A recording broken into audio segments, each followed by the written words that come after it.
Welcome to knowledge of coaching classes. According to new syllabus chemistry का 4th unit है chemical thermodynamics, जिसका आज हम सेकेंड वीडियो लेक्चर देखने वाले हैं। और आज टॉपिक कवर करेंगे हम thermodynamic equilibrium, processes and its type and sign conversion of W and Q। सबसे पहले हम देखेंगे थर्मोडायनेमिक इक्विलिब्रियम। थर्मोडायनेमिक इक्विलिब्रियम के लिए हम यहाँ पर एक फिगर दिखाएंगे आपको। इस फिगर में आपको कंसिडर करना है कि इसमें क्या किया है, आपने गैस लिया है और गैस को इनक्लोज किया है एक सिलेंडर के अंदर, और इस सिलेंडर को फिट किया है with movable piston. Movable piston हमने लास्ट लेक्चर में भी देखा था, एक मेटालिक डिस्क होती है, वो मूव करती है, ऊपर नीचे कर सकती है। तो ये जो मूवेबल पिस्टन के थ्रू हमने इस गैस को फिट किया है सिलेंडर के अंदर। The gas has temperature T1, P1, pressure P1 and volume V1। और इस टाइम पर इस गैस का जो टेम्परेचर है वो है T1, प्रेशर है P1, वॉल्यूम है V1। और ये जो कहलाते हैं टेम्परेचर, प्रेशर, वॉल्यूम, ये कहलाते हैं स्टेट फंक्शन। स्टेट फंक्शन मतलब कि ऐसी प्रॉपर्टी जो किसी सिस्टम के स्टेट को डिफाइन करती है। ये भी हमने लास्ट लेक्चर में देखा है। दीज स्टेट फंक्शन मतलब जो टेम्परेचर, प्रेशर एंड वॉल्यूम है, ये कांस्टेंट रहेंगे, कंटिन्यू कांस्टेंट बने रहेंगे। कब तक? जब तक कि हम इस पिस्टन को मूव नहीं करते। दीज स्टेट फंक्शन, कौन से state function? Temperature, pressure and volume continue to be constant. ये कांस्टेंट रहेंगे कब तक? As long as piston is motionless.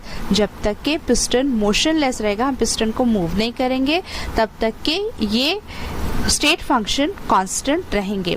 और जब ये सब चीज़ें कांस्टेंट रहती है तो no heat exchange takes place. Heat exchange नहीं होगी सिस्टम से, मतलब गैस सराउंडिंग में हीट को रिलीज नहीं करेगी और सराउंडिंग से सिस्टम में हीट एब्जॉर्ब नहीं होगी। और इस स्टेट को क्या कहेंगे हम?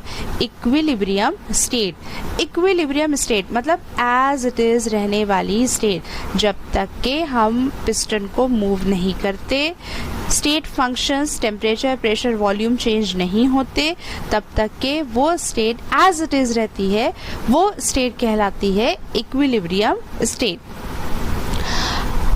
Now move the piston in upward direction. अब इस पिस्टन को हम क्या कहते हैं? थोड़ा सा अपवर्ड डायरेक्शन में मूव कर लेते हैं। अब देखिए, इसको समझने के लिए हम यहाँ पर एक फिगर को ड्रॉ करेंगे कि एक हमने जैसे कि गैस लिया था और उसमें पिस्टन से हमने इनक्लोज किया था, सेम ऐसे। अब हमने कहा, हम कह रहे हैं कि नाउ मूव दी पिस्टन। कहाँ मूव करना है हमको? अपवर्ड डायरेक्शन में। अब ये ऊपर आ गया, ठीक है, अब ये अपवर्ड डायरेक्शन में आ गया। तो ये जब ये एक पहली कंडीशन है, ये एक कंडीशन हम इसको सपोज कर लेते हैं, ये कंडीशन हम सपोज कर लेते हैं, this is the second condition. तो फर्स्ट कंडीशन में जब हमने पिस्टन को यहीं तक के रखा था, ये लेवल तक के, तो इसका टेम्परेचर, प्रेशर एंड वॉल्यूम क्या था? T1, P1 and V1। अब हमने पिस्टन को क्या कर दिए? अपवर्ड डायरेक्शन में उसको मूव कर दिए। तो क्या होगा? इसका जो प्रेशर है वो चेंज हो जाएगा। मतलब पहले यहाँ पर प्रेशर था ये P1, अब ये गैस का जो प्रेशर है, पिस्टन ऊपर होने की वजह से गैस का प्रेशर यहाँ पे बढ़ गया, तो ये प्रेशर चेंज हो गया, मतलब ये हो गया P2। अब प्रेशर चेंज होने की वजह से जो गैस एक्सपांड हो रही है, गैस एक्सपांड हो रही है, तो इसका जो वॉल्यूम है ये भी चेंज हो गया। यहाँ पे वॉल्यूम है इसका V1, इसका वॉल्यूम चेंज हो गया, ये हो गया वॉल्यूम V2। और टेम्परेचर भी उसी तरीके से चेंज हो गया कि अगर एक सिस्टम का टेम्परेचर यहाँ T1 था, तो इस सिस्टम का टेम्परेचर यहाँ पे हो गया T2। तो ये एक इक्विलिब्रियम स्टेट जो है वो चेंज हो गई। जब हमने इस पिस्टन को मूव किया, तो मूव करने से ये इक्विलिब्रियम कंडीशन रहेगी क्या? नहीं। तो अब ये क्या हो गई? नॉन इक्विलिब्रियम स्टेट हो गई। लेकिन अब ये जो हमने कंडीशन प्रोवाइड की कि पिस्टन को जब मूव करके हमने यहाँ तक ले आए, तो पिस्टन को हम यहीं तक की रखें और फिर इसको छोड़ देते हैं कई टाइम तक के, तो इसका जो प्रेशर रहेगा P2, वॉल्यूम रहेगा V2, टेम्परेचर रहेगा T2, ये कांस्टेंट रहेगा। मतलब पहले कंडीशन में रहेगा P1 V1 T1, दूसरे कंडीशन में रहेगा P2 V2 एंड T2। तो ये जो सिस्टम है एक इक्विलिब्रियम स्टेट से अनदर इक्विलिब्रियम स्टेट में पहुंच गई है ना। तो इस टाइम पे जो चेंजेस हो रहे हैं, ये जो मतलब एक इक्विलिब्रियम स्टेट से अनदर इक्विलिब्रियम स्टेट तक के जो सिस्टम पहुंच रहा है उसको हम कहते हैं प्रोसेस, और वही प्रोसेस हमको आगे देखने है। समझ में आ रही है बात कि एक इक्विलिब्रियम स्टेट में कोई सिस्टम है और वो सिस्टम का स्टेट फंक्शन चेंज हो रहा है बिकॉज पिस्टन इज मूवेबल। जब हम पिस्टन को अपवर्ड डायरेक्शन में मूव कर रहे हैं या डाउनवर्ड डायरेक्शन में मूव कर रहे हैं, गैस का एक्सपांशन हो रहा है या कंप्रेशन हो रहा है, जिसकी वजह से इसके जो वेरिएबल्स हैं प्रेशर, टेम्परेचर, वॉल्यूम, ये जो चेंज हो रहा है, जिसकी वजह से सिस्टम एक स्टेट से अनदर स्टेट में चला जा रहा है, तो उसी को हम क्या कह रहे हैं, प्रोसेस कह रहे हैं। तो आगे हमारा टॉपिक यही है, processes and its type. Any change that a system undergo from one equilibrium state to another is called a process. कि कोई भी सिस्टम एक इक्विलिब्रियम स्टेट से अगर वो दूसरे इक्विलिब्रियम स्टेट तक के पहुंच जा रहा है तो उसे हम कहते हैं प्रोसेसेस। और यहाँ पर हम प्रोसेसेस के कुछ टाइप्स देखने वाले हैं। देयर आर डिफरेंट टाइप्स, लेकिन अभी हम यहाँ पर आपके सिलेबस में डिस्कस करेंगे। Isothermal process, isobaric process, isochoric process, adiabatic process and reversible process. सबसे पहली प्रोसेस है आइसोथर्मल प्रोसेस। आइसोथर्मल प्रोसेस में आइसो मतलब होता है सेम, थर्मल मतलब हीट या फिर टेम्परेचर। तो ऐसी प्रोसेस जिसमें टेम्परेचर कांस्टेंट रहता है। अ process in which temperature of the system remains constant. Temperature कैसा होना चाहिए, कांस्टेंट होना चाहिए through out the transformation. Transformation मतलब जो सिस्टम है वो सिस्टम एक इक्विलिब्रियम स्टेट से अनदर इक्विलिब्रियम स्टेट में जा रहा है। तो एक इक्विलिब्रियम स्टेट से अनदर इक्विलिब्रियम स्टेट जाए तक के टेम्परेचर ने चेंज नहीं होना चाहिए, टेम्परेचर ने कांस्टेंट रहना चाहिए। तो उस प्रोसेस को कहते हैं हम आइसोथर्मल प्रोसेस, मतलब डेल्टा T इक्वल्स टू 0, मतलब नो चेंज इन टेम्परेचर।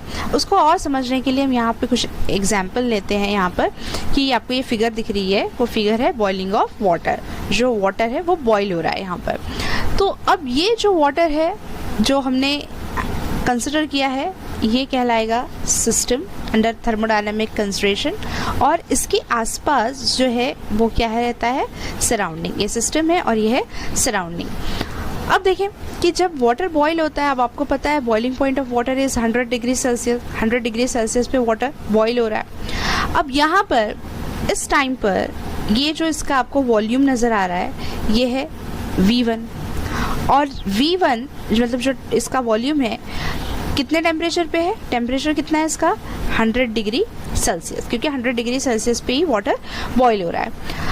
अब और हम इसको 10-15 मिनट कंटिन्यू उसको हीट प्रोवाइड करते गए तो ये वॉल्यूम जो है ये कम हो जाएगा, क्योंकि पानी और जो है जो वेपर में कन्वर्ट होता चला जाएगा। वॉल्यूम कम हो गया मतलब ये आ जाएगा, चेंज हो जाएगा, V1 से हो जाएगा ये V2। तो वॉल्यूम चेंज हो रहा है लेकिन टेम्परेचर चेंज हो रहा है क्या, जब सेम टेम्परेचर पे यहाँ पर भी जो टेम्परेचर है तो वो कितना रहेगा, 100 डिग्री सेल्सियस ही रहेगा।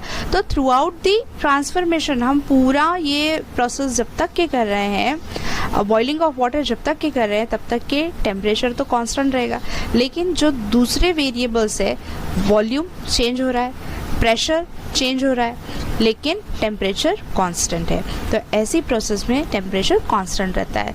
अब यहाँ पे और कुछ लेते हैं हम, जैसे in this process heat flow from system to surrounding. Heat जो है वो फ्लो होती है सिस्टम से सराउंडिंग। अब जैसे यहाँ पे वाटर बॉईल हो रहा है तो ये जो आपको नज़र आ रहा है कि जो भाप निकल रही है, मतलब जो हीट फ्लो हो रही है, जो गर्माहट निकल रही है, तो ये कहाँ जा रही है, सिस्टम से सराउंडिंग में। और इसके उलट भी होता है। अगर हम यहाँ पर दूसरी एग्जाम्पल लेंगे, फ्यूजन ऑफ आइस, मतलब बर्फ़ का पिघलना। तो अगर हम फ्यूजन ऑफ आइस लेंगे तो ये अगर आइस का ये टुकड़ा है तो ये बाद में ये क्या बन जाएगा, ये पानी बन जाएगा, ये पानी में कन्वर्ट हो जाएगा। तो फ्यूजन ऑफ आइस में क्या होगा कि बर्फ़ क्यों पिघल रहा है, क्योंकि वो हीट को जो एटमॉस्फेयर में हीट है वो हीट को एब्जॉर्ब कर रहा है। तो हीट एब्जॉर्ब कर रहा है मतलब ये बाहर से ले रहा है, तो ये हो गया सराउंडिंग, और ये क्या हो गया सिस्टम। तो सराउंडिंग से हीट कहाँ आ रही है, सिस्टम के पास आ रही है, सराउंडिंग से सिस्टम के पास में आ रही है। तो हीट जो है वो सराउंडिंग से सिस्टम या फिर सिस्टम से सराउंडिंग, दोनों भी तरीके से वो फ्लो होती है। लेकिन इस टाइम पर टेम्परेचर कांस्टेंट रहता है। And for given temperature the internal energy को हम यू से इंडिकेट करते हैं। Internal energy of the system remains constant. अब इंटरनल एनर्जी मतलब कि the energy associated with in the object, किसी भी ऑब्जेक्ट में उसके खुद के अंदर जो एनर्जी प्रेजेंट होती है उसी को कहते हैं हम इंटरनल एनर्जी। और वैसे हम इंटरनल एनर्जी के बारे में आगे इस यूनिट में पढ़ने ही वाले हैं। तो अभी आप सिर्फ इतना समझ जाएं कि आपके या फिर कोई किसी भी ऑब्जेक्ट के अंदर जो एनर्जी स्टोर होती है, प्रेजेंट होती है, उसी को हम कहते हैं इंटरनल एनर्जी। तो टेम्परेचर कांस्टेंट है और इंटरनल एनर्जी भी कांस्टेंट है। अब यहाँ पर देखते हैं डेल्टा टी का मतलब क्या हो रहा है। डेल्टा टी मतलब जो आपने इनिशियल स्टेट में टेम्परेचर लिया है, मतलब जो आप किसी सिस्टम को एक इक्विलिब्रियम स्टेट से अनदर इक्विलिब्रियम स्टेट पे जब ट्रांसफ़र कर रहे हैं, तो जब आपकी पहली इक्विलिब्रियम कंडीशन है मतलब T1, उस टाइम पे टेम्परेचर जो है आपने यहाँ पे सपोज कर लिया कि 100 डिग्री सेल्सियस है। जब आपने उसको एक सिस्टम जो है अनदर इक्विलिब्रियम स्टेट में आ गया, तो ये हो गया इसका T2, और T2 भी इसका क्या रहेगा 100 डिग्री सेल्सियस ही रहेगा इस एग्जाम्पल में। तो जब हम इसका डिफरेंस निकालेंगे, डिफरेंस कैसे निकालते हैं, delta T is equals to T2 minus T1। तो T2 माइनस T1 100 माइनस 100 क्या होना है 0। तो delta T is equals to 0। तो इस तरीके से डेल्टा T होता है 0 और इंटरनल एनर्जी भी इसकी 0 ही रहती है। तो आइसोथर्मल प्रोसेस आप याद रखेंगे, through out the transformation temperature जो है वो कांस्टेंट रहता है। Next process is isobaric process. Isobaric process में a process in which pressure of a system remains constant। अब यहाँ देखें, throughout the transformation pressure of the system remains constant during the transformation is called isobaric process। Pressure ने क्या रहना चाहिए, constant रहना चाहिए। अब यहाँ पर हम एक एग्जाम्पल लेते हैं। यहाँ पर देखें, ये फिगर आपको दिखाई दे रही है। अब यहाँ देखें कि ये जो हमने इसके ऊपर प्रेशर लगाया हुआ है, ये देखिए ये वाला, इसको और इसको ऑब्जर्व करें। ये जो प्रेशर लिया है, ये वाले सिस्टम के ऊपर जो प्रेशर लगा है, और ये जो दूसरा सिस्टम है, ये देखो ये एक सिस्टम 1 है, और उसी तरीके से ये अब जब दूसरे इक्विलिब्रियम स्टेट में पहुंच जा रहा है, तो ये फाइनल स्टेट में, ये इनिशियल है, ये फाइनल स्टेट है, ये 1 और 2 स्टेट। तो इस टाइम पर यहाँ पे क्या हो रहा है, ये गैस का जो वॉल्यूम है, गैस का वॉल्यूम बढ़ गया, मतलब गैस का वॉल्यूम बढ़ रहा है, मतलब गैस एक्सपांड हो रही है ना। गैस क्या हो रही है, एक्सपांड हो रही है। तो गैस एक्सपांड हो रही है, वॉल्यूम बढ़ रहा है, वॉल्यूम क्या हो रहा है इसका, बढ़ रहा है, मतलब वॉल्यूम चेंज हो रहा है। और यहाँ पर जो टेम्परेचर है, टेम्परेचर भी चेंज हो रहा है। लेकिन जो प्रेशर है, यहाँ पर जो हमने पिस्टन के ऊपर ये प्रेशर लगाया हुआ है, तो थ्रू आउट द ट्रांसफॉर्मेशन, मतलब एक इक्विलिब्रियम स्टेट से अनदर इक्विलिब्रियम स्टेट तक के आए तक, यहाँ पर जो प्रेशर है वो प्रेशर को कांस्टेंट रखा है। तो ऐसे प्रोसेस को कहेंगे हम isobaric process. A process in which pressure of the system remains constant during the transformation is called isobaric process. Same वही डेल्टा P, मतलब delta P is equals to P2 minus P1। तो pressure दोनों का same होगा, तो answer इसका 0 आएगा।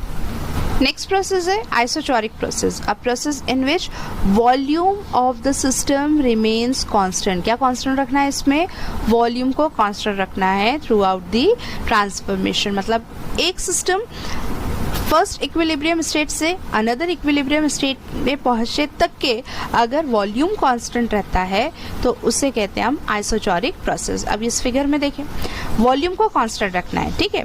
अब ये एक सिस्टम का स्टेट है 1 और ये सिस्टम का स्टेट है 2, मतलब first equilibrium and second equilibrium state. यहाँ पर देखें, ये जो टेम्परेचर आपको नजर आ रहा है T1 एंड T2, ये चेंज है, ये T1 जो है और ये T2 है, ये दोनों भी अलग अलग है, मतलब टेम्परेचर चेंज हो रहा है। यहाँ पर देखिए प्रेशर, आपको ये प्रेशर नज़र आ रहा है, ये वाला जो आप पोर्शन देख रहे हैं, ये प्रेशर यहाँ पे लगा हुआ है। ये प्रेशर की जो रीडिंग है, ये प्रेशर की रीडिंग भी क्या आ रही है यहाँ पर, अलग अलग है, मतलब प्रेशर चेंज हो रहा है। लेकिन ये जो वॉल्यूम है, ये वॉल्यूम कैसा है यहाँ पर, कांस्टेंट है। टेम्परेचर चेंज हो रहा है और प्रेशर चेंज हो रहा है, लेकिन वॉल्यूम कांस्टेंट है। तो ये जो वॉल्यूम कांस्टेंट अगर रह रहा है, तो ये जो सिस्टम है, सिस्टम कैसे होना चाहिए, क्लोज सिस्टम होना चाहिए। क्लोज सिस्टम होने की वजह से वॉल्यूम जो है चेंज नहीं होता। तो आप ये याद रखेंगे कि in isochoric process volume will be the constant, मतलब delta V is equals to 0। और फिर से हम वैसे ही वैल्यू निकालेंगे, V2 माइनस V1, जब कांस्टेंट है तो आंसर 0 ही आता है। उसके बाद की प्रोसेस है adiabatic process. Adiabatic process मतलब a process in which there is no exchange of heat between system and surrounding. अब यहाँ पर हीट का एक्सचेंज नहीं होना है, और हीट को डिनोट करते हैं हम Q से। Q मतलब होता है हीट। तो ऐसी प्रोसेस जिसमें हीट एक्सचेंज होती ही नहीं है, मतलब सिस्टम से सराउंडिंग में नहीं जा रही है, सराउंडिंग से सिस्टम में हीट इंटर नहीं हो रही है। तो उसका एग्जाम्पल हम क्या लेंगे, ये जो इंसुलेटर होता है। अब आपने लास्ट लेक्चर में देखा है सिस्टम के जो टाइप है, open, close and insulated system. तो ऐसा इंसुलेटेड सिस्टम, मतलब जैसे हम थर्मोफ्लास्क की लेते हैं, तो इंसुलेटेड सिस्टम है, तो इसके अंदर हम जो भी यहाँ पर ये जो ले रहे हैं मटेरियल, तो इसमें से हीट फ्लो होना ही नहीं है, क्योंकि ये इंसुलेशन किया हुआ है, पूरा अच्छी तरीके से पैक किया हुआ है। तो हीट इस सिस्टम से सराउंडिंग में नहीं जा रही है, सराउंडिंग से इस सिस्टम के अंदर हीट आ नहीं रही है। तो जब हीट ट्रांसफ़र हो ही नहीं रही है, means Q is equals to 0। तो ऐसे प्रोसेस को कहते हैं हम adiabatic process, a process in which there is no exchange of heat. Heat का एक्सचेंज होना ही नहीं है सिस्टम से सराउंडिंग और सराउंडिंग टू सिस्टम। तो ऐसे प्रोसेस को क्या कहेंगे हम, एडियाबैटिक प्रोसेस। अब इन शॉर्ट हम यहाँ पर देख लेते हैं, ये जो हमने 4 प्रोसेसेस देखा है, isothermal, isobaric, isochoric and adiabatic. और क्या चीज़ कांस्टेंट रखे, isothermal same temperature constant, isobaric pressure constant, isochoric volume constant, adiabatic heat constant. Q मतलब हीट कांस्टेंट। और ये पूरी प्रोसेस में हमको एक ही चीज़ याद रखनी है कि जब भी सिस्टम एक इक्विलिब्रियम स्टेट से अनदर इक्विलिब्रियम स्टेट में ट्रांसफ़र हो रहा है, थ्रू आउट द ट्रांसफॉर्मेशन, अगर टेम्परेचर कांस्टेंट है आइसोथर्मल, प्रेशर कांस्टेंट है आइसोबैरिक, वॉल्यूम कांस्टेंट है आइसोचोरिक एंड हीट कांस्टेंट है तो एडियाबैटिक प्रोसेस। नेक्स्ट प्रोसेस है रिवर्सिबल प्रोसेस। अब रिवर्सिबल प्रोसेस थोड़ा सा अलग है और इसको हमको बहुत अच्छे तरीके से समझना है। इसको पहले थोड़ा सा कंसिडर करके कुछ एग्जाम्पल लेकर हम वहाँ तक पहुँचेंगे। Consider a gas enclose in a cylinder with fitted with a movable piston. जैसे हम अक्सर लेते हैं कि एक सिलेंडर लिया है और उस सिलेंडर में गैस को इनक्लोज किया और फिट किया है with the help of this piston. Let the external pressure be PEXT, ये याद रखें, PEXT मतलब एक्सटर्नल प्रेशर। ये प्रेशर जो है इस सिलेंडर के ऊपर, ये एक्सटर्नल मतलब सराउंडिंग का जो इसके ऊपर प्रेशर लग रहा है, तो इसको इंडिकेट किया हमने PEXT, external pressure. Outer surface of the piston, इस पिस्टन के ऊपर में जो प्रेशर लग रहा है उसको इंडिकेट कर रहे हैं PEXT, external pressure. Be set equal to pressure P of the gas. अब इसको हमने इस तरीके से सेट किया है कि ये जो गैस का प्रेशर है, ये जो को P गैस ये है ना यहाँ पे दिख रहा है, तो ये क्या है, ये सिस्टम है, ये गैस क्या है, सिस्टम, और इसके आसपास में ये क्या है, यहाँ पे सराउंडिंग है। तो सिस्टम का मतलब जो प्रेशर है वो है P, वो क्या है P, और जो एक्सटर्नली जो प्रेशर इस गैस के ऊपर पड़ रहा है वो PeXT, और हमने इस तरीके से सेट किया है कि दोनों जो प्रेशर है वो दोनों प्रेशर कैसे हैं, इक्वल है। दोनों प्रेशर कैसे हैं, इक्वल है। अब देखें, अब जब दोनों प्रेशर इक्वल है, neither expansion non compression of the gas occur, तो एक्सपांशन भी नहीं होगा, क्योंकि दोनों भी अगर इक्वल है तो गैस एक्सपांड भी नहीं होगी, ऊपर नहीं जा रही है। और एक्सटर्नल प्रेशर जब सिस्टम के ऊपर आ ही नहीं रहा है तो गैस कॉम्प्रेस भी नहीं होगी, मतलब ये ऊपर भी नहीं जा रहा है और नीचे भी नहीं जा रहा है। और system is said to be mechanical equilibrium, equilibrium state में है, क्योंकि वर्क हो ही नहीं रहा है, ना एक्सपांशन हो रहा है ना कॉम्प्रेशन हो रहा है with the surrounding. Consider PeXT मतलब external pressure is reduced by infinitesimally amount, infinitesimal मतलब very small, बहुत ही कम। अगर हमने एक्सटर्नल प्रेशर को, इस एक्सटर्नल प्रेशर को जो सराउंडिंग से इस सिस्टम के ऊपर लग रहा है, इसको थोड़ा सा कम कर दिए। क्या कर दिया हमने, इसको कम कर दिए, रिड्यूस कर दिए, वेरी स्मॉल अमाउंट में इसको हमने रिड्यूस कर दिए। अब ये अगर एक्सटर्नल प्रेशर रिड्यूस होता है तो गैस का जो प्रेशर है ये इंक्रीज हो जाता है, गैस का प्रेशर इंक्रीज हो जाता है। अगर एक्सटर्नल प्रेशर रिड्यूस होता है तो गैस का प्रेशर इंक्रीज हो जाता है। अब गैस का प्रेशर इंक्रीज होगा तो ये गैस क्या होगी, एक्सपांड होगी, है ना। अगर इसका प्रेशर मतलब जो सिस्टम है, सिस्टम का प्रेशर बढ़ रहा है तो गैस तो ऊपर की तरफ जाएगी, एक्सपांड होगी। PeXT मतलब external pressure is slightly increased so that it become infinitesimally greater than P। अब फिर से हम क्या करते हैं, पहले क्या करें हमने इसको रिड्यूस करें, अब क्या कर रहे हैं हम इंक्रीज कर रहे हैं। अब इसको इंक्रीज कर दिए, ये जो प्रेशर है इस प्रेशर को हमने क्या कर दिए, इंक्रीज कर दिए।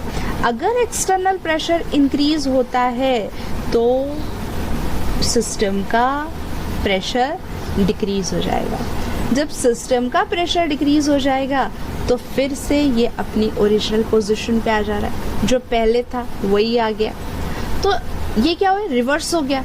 पहले फॉरवर्ड डायरेक्शन में गया और बाद में क्या हुआ, ये रिवर्स आ गया। तो समझ रही है बात, पहले क्या किया हमने, एक्सटर्नल प्रेशर को कम किए, एक्सटर्नल प्रेशर कम हुआ तो सिस्टम का प्रेशर बढ़ गया तो ये एक्सपांड हो गया। फिर हमने एक्सटर्नल प्रेशर को क्या कर दिए, इंक्रीज कर दिए। जब एक्सटर्नल प्रेशर इंक्रीज हो गया, इसके ऊपर प्रेशर बढ़ने लगा इस पिस्टन के ऊपर में, तो गैस क्या हो गया, फिर से कॉम्प्रेस्ड हो गया, डिक्रीज हो गया। तो ये क्या हुआ, रिवर्स आ गया। मतलब पहले ये देखो, ये पोजीशन से फॉरवर्ड गया, है ना, फिर इस पोजीशन से फिर से क्या हो गया, ये ओरिजिनल पोजीशन पे आ गया। मतलब ये पोजीशन और ये पोजीशन ये कैसी हो गई, सेम हो गई, है ना। तो ये क्या हुआ, रिवर्स प्रोसेस हुआ। एक कंडीशन से पहले ऊपर उठना, फिर से अपनी ओरिजिनल पोजीशन पे आ जाना।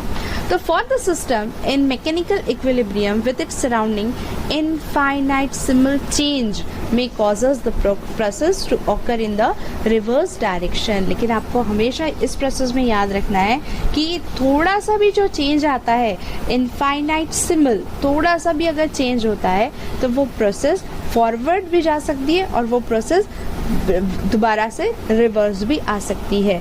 The process is then said to be thermodynamically reversible. इसको और अच्छे से हम आगे समझते हैं। A process conducted in such a way that so that at every stage the driving force due to pressure P is infinitesimally greater than the opposing force due to external pressure, and which can be reversed by a slight change of the opposing force is reversible process। इसके लिए हम क्या करते हैं, एक general example लेते हैं, ठीक है। ये एग्जाम्पल तो हम लेंगे ही लेंगे, उसके अलावा यहाँ पे एग्जाम्पल लेते हैं केमिस्ट्री से हटकर, इसमें आपको अच्छे से समझ में आएगा। देखिए इस पिक्चर में आपको क्या दिख रहा है कि एक पर्सन है और वो पर्सन एक स्टोन को पहाड़ के ऊपर में चढ़ाने की कोशिश कर रहा है, ठीक है, ऐसा हम इमेजिन कर रहे हैं। अब ये जो पर्सन है, इस पर्सन के पास में जो फोर्स है वो फोर्स कहलाता है ड्राइविंग फोर्स। क्या कहलाता है ये फोर्स? ड्राइविंग फोर्स, ठीक है। और ये जो इसको पीछे की तरफ खींच रहा है, ये जो स्टोन है, स्टोन के पास में भी एक फोर्स है, उसके पास भी ताकत है, तो वो उसको पीछे की तरफ खींच रहा है। तो वो फोर्स कौन सा है इसके पास में? ये है अपोजिंग फोर्स। ये ध्यान में रखें, जो फोर्स हम खुद लगाते हैं वो है ड्राइविंग फोर्स, और जब सामने वाले की तरफ से जो फोर्स आता है वो होता है अपोजिंग फोर्स। अब हम क्या कर रहे हैं, ये जो पर्सन है, ये पर्सन क्या कर रहा है, अपना पूरा फोर्स लगाकर इस पत्थर को चढ़ाई के ऊपर में, पहाड़ के ऊपर में लेके जा रहा है। लेकिन क्या इतना आसान है कि वो जैसे जैसे हम रोड पे चलते हैं कि वैसे ही चढ़ सकते हैं क्या हम पहाड़ पे? बिल्कुल भी नहीं चढ़ सकते, बहुत ज़्यादा हमको ताकत लगेगी, है ना। अब ये जो पर्सन है अपनी पूरी ताकत से इस पत्थर को ऊपर की तरफ ढकेल रहा है ना। लेकिन ये जो फोर्स लगा रहा है इसको कंसिडर करते हैं, ये है P, और ये जो फोर्स है ये है PEXT, एक्सटर्नल फोर्स है। ये फोर्स अगर ज़्यादा है तो ये पत्थर ऊपर की तरफ जाएगा, लेकिन अगर इसका फोर्स, ड्राइविंग फोर्स, अगर थोड़ा सा भी कम पड़ जाता है और एक्सटर्नल फोर्स क्या होगा? बढ़ जाएगा। एक्सटर्नल फोर्स बढ़ेगा तो ये अपने आप क्या होगा? ये पीछे की तरफ आएगा, है ना। जो पर्सन है वो घसरेगा। समझ में आ रही है बात? कि अगर इस पर्सन का फोर्स कम पड़ जाए, इसकी ताकत कम पड़ जाए, तो अपोजिंग फोर्स ज़्यादा हो जाएगा और अपोजिंग फोर्स उसको पीछे की तरफ ढकेलेगा। तो रिवर्स हो रही है ना कंडीशन। तो ऐसी प्रोसेस को कहते हैं रिवर्सिबल प्रोसेस, जिसमें driving force and opposing force में जो डिफरेंस होता है बहुत ही स्मॉल होता है। अगर इस पर्सन का थोड़ा सा भी फोर्स कम पड़ गया तो अपोजिंग फोर्स ज़्यादा हो जाएगा। अगर पर्सन का फोर्स बढ़ गया तो अपोजिंग फोर्स कम हो जाएगा, मतलब वो अपोज करेगा, उसको ढकलेगा आगे की तरफ। तो फिर से अब यहाँ पर इस लाइन को तरफ देखेंगे हम। A process conducted in such a way so that every stage the driving force due to pressure P, driving force, ठीक है, ड्राइविंग फोर्स के पास प्रेशर क्या है? P, is infinitesimally greater than the opposing force due to external pressure. किसकी वजह से? External pressure. जो खुद का प्रेशर है वो हमेशा क्या होना चाहिए? इनफाइनाइटसिमली, मतलब थोड़ा तो भी ज़्यादा होना चाहिए। किसके कंपैरिजन में? अपोजिंग फोर्स है। And which can be reverse by a slight change of the opposing force. और वो जो ड्राइविंग फोर्स है, ड्राइविंग फोर्स थोड़ा सा भी कम पड़ जाए, मतलब अपोजिंग फोर्स स्लाइट चेंज हो जाए, बढ़ जाए, तो वो प्रोसेस कैसी हो जाती है? रिवर्स हो जाती है। आ रही है बात समझ में? तो ये है रिवर्सिबल प्रोसेस। अब रिवर्सिबल प्रोसेस में ये जो हमने देखे थे कि पहले जो एक्सटर्नल फोर्स और ये जो ड्राइविंग फोर्स जो इक्वल थे, है ना, उसके बाद जो एक्सटर्नल फोर्स था, एक्सटर्नल फोर्स क्या हुआ? कम हुआ। तो इस सिस्टम का मतलब ड्राइविंग फोर्स क्या हुआ? यहाँ पर बढ़ गया, ड्राइविंग फोर्स बढ़ा। फिर अगर ये ड्राइविंग फोर्स यहाँ पर फिर से कम हो जा रहा है तो एक्सटर्नल फोर्स यहाँ पर बढ़ जा रहा है ना। यहाँ पे एक्सटर्नल फोर्स कम हो गया था, तो ये जो थोड़ा सा भी चेंज आ रहा है फोर्स में, तो रिएक्शन क्या हो जा रही है? रिवर्स हो जा रही है, मतलब ये फिर से अपनी ओरिजिनल स्टेट में आ जा रहा है। तो इस प्रोसेस को हम क्या कहते हैं? Reversible process. इसके कुछ फीचर्स हैं। The driving and opposing force differ by an infinitesimally small. ये बहुत ज़्यादा आपस में जो डिफरेंस होता है ये बहुत ही ज़्यादा कम होता है। इनफाइनाइटसिमल मतलब very small amount. A process can be reverse by an infinitesimal change in condition. अगर थोड़ी सी भी कंडीशन चेंज होती है, जैसे भी हमने यहाँ देखा, थोड़ा सा भी फोर्स में अगर चेंजेस आते हैं तो वो रिवर्स में आ जाती है reaction. A reversible process proceeds infinitely slowly and takes place in infinite number of step। अब यही वाली एग्जाम्पल को लेके समझ रहे हैं हम। A reversible process proceeds infinitely slowly, बहुत स्लोली। आपको अगर यही पत्थर को एक प्लेन सरफेस पर लेकर जाना होगा तो आप इजीली लेके चले जाओगे, लेकिन आपको इस तरीके से ऊंचाई वाले रास्ते पर अगर पहुंचाना होगा तो आपको इस पे बहुत ज़्यादा मेहनत करनी पड़ेगी। मतलब वो स्टेप बहुत स्लो, धीरे धीरे धीरे धीरे आपको ऊपर पहुंचाना होगा। And takes place in infinite number of step, मतलब आपके जो स्टेप्स होंगे वो आपको बहुत रुक रुक के ऊपर पहुंचाना होगा। आप एक ही दम में उस पत्थर को ऊपर नहीं पहुंचा सकते। एट द एंड, आखिर में क्या होता है, every step of the process the system attain mechanical equilibrium with the surrounding. और जब आप लास्ट में आ जाते हो, मतलब ये प्रोसेस पूरी ख़त्म हो जाती है, तो वो जो सिस्टम है वो एक पर्टिकुलर इक्विलिब्रियम स्टेट में आ जाता है अपने सराउंडिंग के साथ में। मतलब ये जो पत्थर है अगर वो पहाड़ पे चढ़ गया, एक बार आपने उसको चढ़ा दिए तो उसकी स्टेट कैसी हो जाएगी, कांस्टेंट हो जाएगी। वो अब सराउंडिंग के साथ में इक्विलिब्रियम स्टेट को मेंटेन कर लेगा, क्योंकि वो प्रोसेस कर चुका है, वो अब नीचे से ऊपर आ चुका है, तो वो अटेन कर लेगा इक्विलिब्रियम स्टेट को। एक लास्ट टॉपिक आज का देखना है हमको, sign conversion of work and Q means heat. देखिए, क्यू मतलब क्या होता है, heat. Q means heat and W means work. Heat and work में जो रिलेशन है उसको आपको ध्यान में रखना है।